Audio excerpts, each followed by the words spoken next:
Molly Hughes coming to you from the spin room here at CU Boulder. We are post-debate now. The candidates are, few of them anyway, are milling around.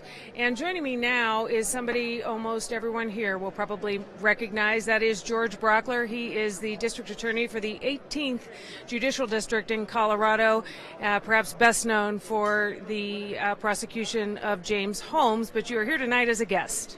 I am. I was lucky to get a couple tickets for me and my wife to come to this kind of once-in-a-lifetime kind of a debate thing. It was very interesting. What made it so interesting to you?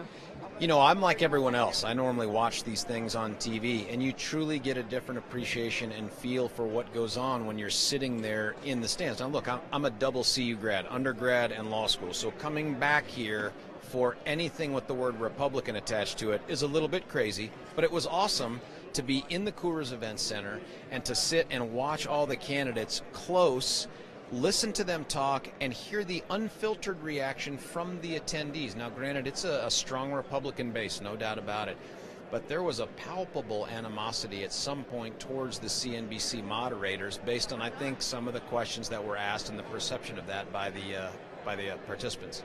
You were saying that even during commercial breaks, things were happening that spoke to that issue. What happened? So at one point there was a question asked of Dr. Carson that maybe people had heard some boos. Right after that, CNBC cuts away to a quick break, and the crowd booed even more for cutting away to a quick break and sort of getting themselves out from under, I think, Dr. Carson's ability to answer that. The other things that you notice during the breaks are who works together, like up on the stage. You only see them at the podiums when you're watching TV, but during the breaks there were times when it was Fiorina, Rubio, Christie just hanging out and talking. Other times it was Trump, Carson, Rubio, and someone else. And then one time I watched Ted Cruz walk all the way across the stage, didn't really hang out with anybody, go down, pick up a girl who I presume is his daughter, and just hold her the whole time during the break, give her back to mom or whoever, and then walk back up on stage. So the things that you just don't see with some of these candidates. And there was a point in time when a lot of people thought that you would be running for the U.S. Senate.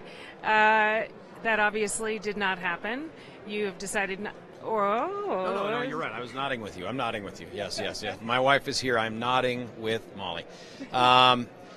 It's true. I mean, I gave it some serious thought. The timing of it was really challenging because we were just coming out of the Aurora Theater case. I mean, I had been sort of an apparition in my house for about 7 months. There, but not really there.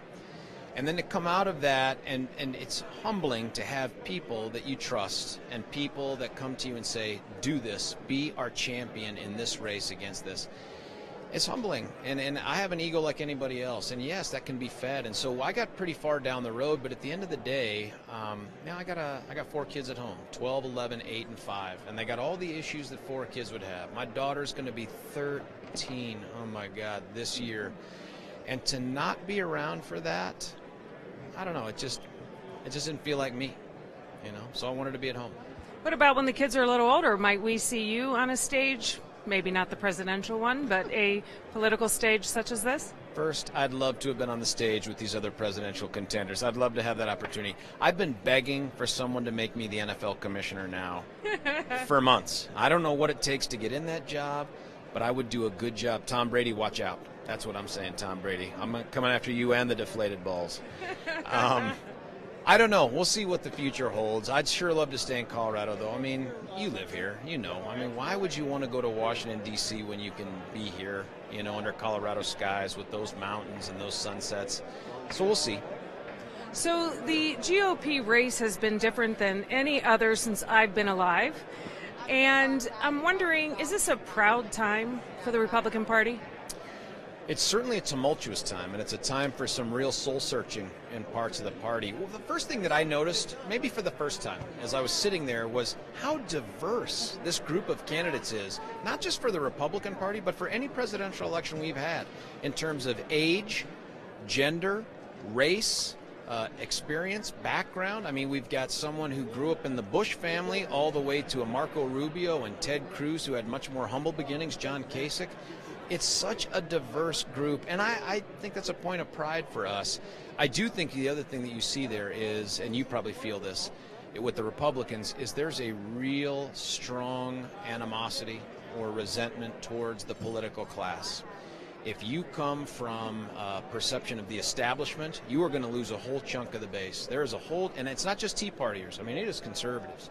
The other thing that you tend to see now is that there's a move away from the establishment, and the idea that, hey, if you've got experience being a politician and in D.C., then we don't want you to go back there as our president. It's a real interesting time to be trying to pick a president. Certainly outsiders have been shining. However, is it... Your next interview is trying to wave you on. Last question. Is there a candidate that you are pushing for? Gosh, not at this moment. Let me tell you who I really like, though. And I mean, they're all, I would take any one of the people on that stage, hands down, against any of the Democrat challengers right now. But, look, Chris Christie's a former prosecutor. That resonates with me. Marco Rubio and Ted Cruz are 44 years old. That's almost my age, and yes, those bastards are a little younger, but I mean, that appeals to me too. Carly Fiorina is such a gifted debater and is so smart.